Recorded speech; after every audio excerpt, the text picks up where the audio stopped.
이런 통일성은 신미주의 철학의 형태로 전개가 됩니다. 이런 사상은 다음과 같습니다. 4. 통일의 철학과 신미주의. 휘페리온에는 회 철학적 신미주의 사상이 반영되어 있습니다. 신미주의란 다른 말로 유미주의라고도 합니다. 신미주의는 예술적, 미적 가치를 최고의 가치로 간주하는 사상입니다. 회 신미주의는 철학과 인식에 있어서 아름다움의 인식을 모든 인식의 기초로 보는 철학입니다. 이런 사상은 회 소설 휘페리온에 나오는 유명한 아테네 이야기, 즉 아테네어 레데 ATHENERREDE에서 잘 나타나 있습니다. 거기에는 신적인 미의 맏아들은 예술입니다. 아테네인들에게는 특히 그러하였습니다. 미의 차녀는 종교입니다. 종교는 미의 사랑입니다. 철이는 미 그 자체를 사랑합니다. 무한한 그 포괄자를 민중은 그 미의 아이, 즉 다양한 모습으로서 그들에게 나타나는 신들을 사랑하는데 아테네인들에게도 그러하였습니다. 그리고 이러한 미의 사랑, 이러한 종교가 없다면 어떤 국가도 생명과 정신을 갖지 않은 바짝 마른 뼈에 지나지 않습니다. 히페리온, F. 회 홍경호 옮김 112쪽라는 구절이 나옵니다. 아름다움이 삶의 최고의 가치입니다. 신적인 미란 영원한 미를 말합니다. 미란 달리 말하면 주관과 객관의 통일을 의미합니다. 회 판단과 존재 논문에서 말한 존재에 해당합니다. 우리에게 무라일체란 말이 있는데 이는 여기서 미적 통일성을 의미합니다. 이런 원초적인 통일로서의 미, 아름다움이 더욱이 예술과 종교를 산출한다는 것이 회 신미주의 철학입니다. 이를 간단히 설명한다면 인간 속에 있는 미의 이념이 예술을 창작하게 하고 종교까지 산출을 한다는 것입니다. 종교는 달리 말해서 인간의 유한성과 신의 무한성의 통일이라고 정의할 수 있습니다. 나의 꿈이나 소원이 이루어지는 것, 이것이 신적 은총인데 이런 통일 역시 미의 산물 혹은 미의 작용이라고 봅니다. 여기서 미란 물론 신적인 미입니다. 따라서 종교란 미의 사랑이라고 합니다. 예술과 종교와 철학이 하나가 됩니다. 왜냐하면 철학자 즉 철인은 미 그 자체를 사랑한다고 했으니까요. 여기서 플라톤의 이데아 설이 겹쳐집니다. 이데아를 사랑하는 사람이 플라톤의 철인입니다. 이들이 그래서 가장 현명한 사람들입니다. 철인들이 직관한 미 그 자체, 즉 미의 이데아가 종교와 예술의 근원입니다. 이런 종교가 없으면 그 국가는 바짝 마른 뼈에 지나지 않습니다. 라고 서술하고 있습니다. 이런 관념론적 미학 그리고 통일의 철학 안에서 모든 것이 하나가 됩니다. 그래서 회 미학을 플라톤적인 신미주의라고 필자가 명명합니다. 특히 여기 나타난 통일의 개념은 헤겔의 초기 사상을 결정하고 있습니다. 통일의 철학이는 디터 헬리이가 만든 말인데 독일어로는 페라이니궁 스필로조피 VERINIGUNGSPHILOSOPHIG입니다. 5. 균열된 통일. 휘페리온의 이분은 그리스 독립전쟁을 배경으로 하고 있습니다. 그리스가 오스만 투르크의 지배로부터 독립하는 전쟁입니다. 이 전쟁은 영국의 시인 바이런이 그리스의 자유와 독립을 위해서 참전한 것으로도 유명합니다. 회 역시 그와 같은 맥락에서 주인공 휘페리온과 그의 친구들이 이 역사적인 전쟁에 참여하게 만들었습니다. 통일에 대한 이러한 다양한 표현은 고대 그리스, 터키의 지배에서 해방된 현대 그리스, 그리고 미적 아름다움에 대한 것입니다. 이 3부작은 무작위적인 것이 아니라 존재의 근본적인 통일이라는 개념에 대한 다양한 시간적 이해에 상응합니다. 그것은 먼저 과거에 속하는 것으로 파악됩니다. 즉, 어린 시절 고대 그리스입니다. 그 다음 미래 즉 해방된 그리스입니다. 마지막으로 현재 즉 미적 아름다움의 직접성입니다. 각각의 삶의 방식은 휘페리온이 각각 스승 마이너스 제자 관계, 아다마스, 우정 즉 알라반다 및 사랑 즉 디오티마를 통해 연결된 캐릭터에 의해 예시됩니다. 어느 경우에나 휘페리온은 그에 상응하는 존재 방식을 온전히 받아들이려고 시도하지만 그 한계를 깨닫게 되고 계속 나아갈 필요성에 직면하게 됩니다. 따라서 아다마스, ADAMAS와 함께 휘페리온, 하이피리언은 현재 상태를 넘어서려는 끊임없는 욕구 때문에 그의 주인을 떠나 다른 삶의 방식을 모색해야 한다고 느낍니다. 우리는 미지의 밤 다른 세계의 차갑고 기묘한 곳으로 우리 자신을 내던지는 것을 좋아하며 가능하다면 태양의 영역을 떠나 해성의 궤도 너머로 달려갈 것입니다.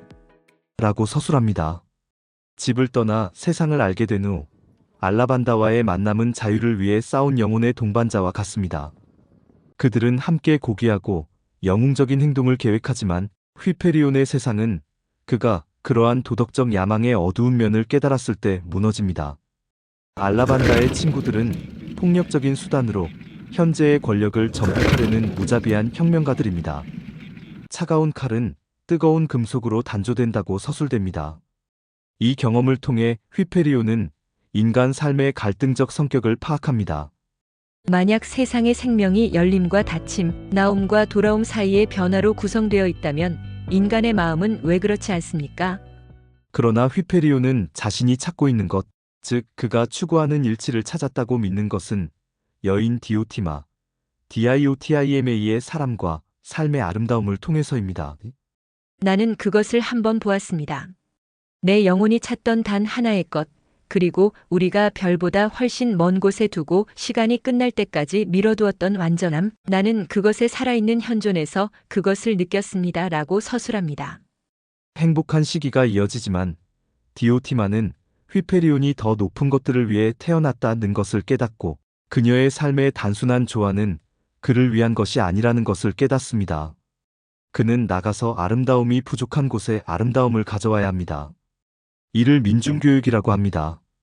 위에서 나타난 미의 통일 철학을 계몽하는 사람을 헤겔과 훼덜린은 민중교사라고 하였습니다.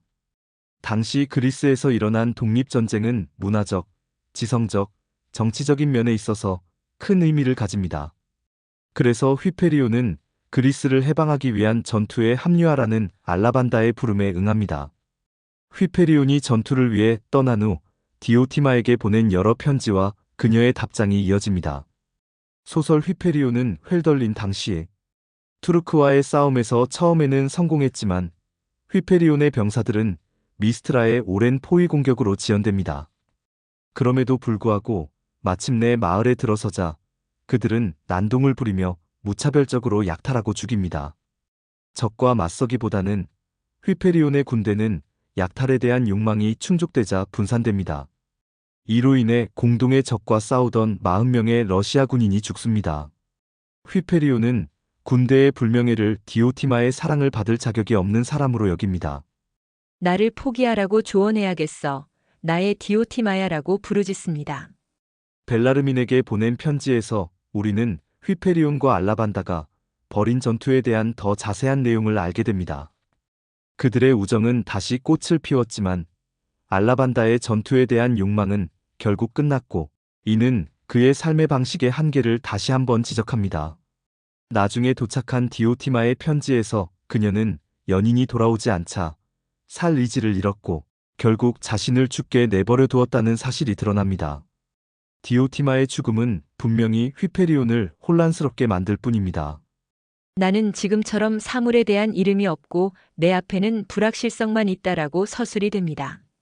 그러나 소설의 끝에서 자연의 아름다움은 다시 한번 휘페리온을 기쁨으로 채우고 이 시적 일체감은 분리와 죽음을 넘어 알라반다와 디오티마에게까지 미칩니다. 어떻게든 그는 자신의 경험에 대한 어느 정도의 의미를 얻었습니다. 따라서 이 모든 비극 이후에 전체적인 일체감이 우세합니다. 땅의 샘들이여, 꽃들아, 그리고 너희 숲과 너희 독수리와 너희 형제 같은 빛이여. 우리의 사랑은 얼마나 낡고 새로운가. 마이너스 우리는 자유롭고 겉모습은 아주 비슷하지 않습니다. 생활 방식이 어떻게 바뀌지 않아야 합니까? 그러나 우리는 에테르를 사랑합니다. 우리 모두는 그리고 우리의 가장 깊은 자아의 가장 깊은 곳에서는 똑같습니다. 라고 소설은 묘사하고 있습니다. 소설의 마지막 편지에서 두드러지게 나타나는 자연과의 일체성에 대한 시적. 성찰은 철학이 도달할 수 없는 이해를 가리킵니다. 휘페리온은 독일인들에 대해 불평할 때 이를 암시합니다. 당신들이 마시는 공기가 수다보다 낫지 않은가? 태양 광선이 당신들의 총명함보다 더 고귀하지 않은가?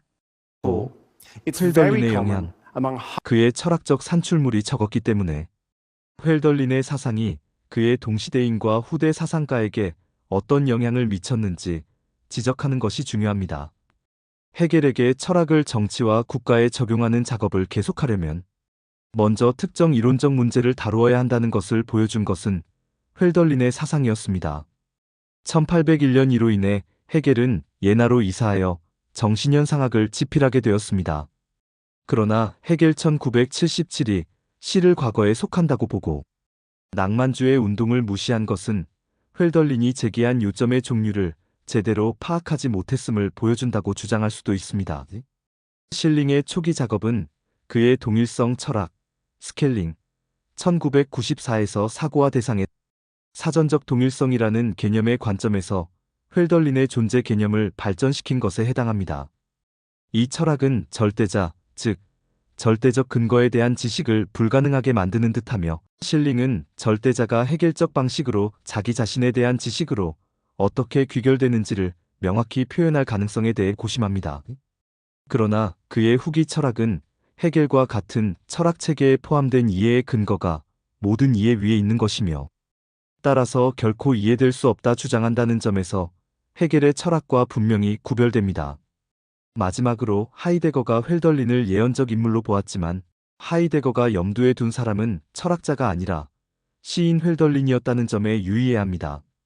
존재와 시간에서 하이데거는 존재에 대한 질문을 망각한다는 핵심 아이디어를 처음으로 소개합니다. 그의 후기 생각은 이 아이디어를 발전시켜 시가 존재에 대한 새로운 정화를 알린다는 생각으로 이어집니다. 이는 개념적 사고와 관련하여 헬덜린이 시를 특권시한 것과 일치합니다. 하이데거에게 시는 명명할 수 없는 것을 명명할 수는 없지만 그것을 위한 공간을 열어둘 수는 있다고 합니다. 그러나 하이데거는 헬덜린을 존재에 대한 미래의 정화로 가는 길을 보여주는 사람으로 이해합니다. 6. 결론. 헬덜린의 철학적으로 관련성 있는 산출물은 매우 적지만 칸트의 비판 체계를 위한 토대를 제공하는 작업에서 시작하여 이후 현실에 대한 포괄적인 철학적 설명을 제공하려는 시도에 이르기까지 독일 관념론의 발전을 올바르게 이해하는 데 핵심적입니다. 이론적 텍스트인 판단과 존재에 대한 헬덜린의 통찰력은 이러한 발전과 관련이 있다고 볼 수 있습니다. 헬덜린의 경력이 두드러진 예를 제공하는 철학보다 시를 우선시하는 결과는 하이데거의 후기 사상에서 20세기에 공명하지만 헬덜린의 철학적 기여의 핵심은 또한 그의 이론적 사상의 실제적 상관관계입니다. 그의 소설 히페리온은 잃어버린 원래의 통일성의 조화와 주어진 한계를 극복하려는 인간의 자유로운 정신의 추진력 사이의 투쟁으로서 삶의 편벽된 길에 대한 그의 이해에 대한 심오한 통찰력을 제공합니다.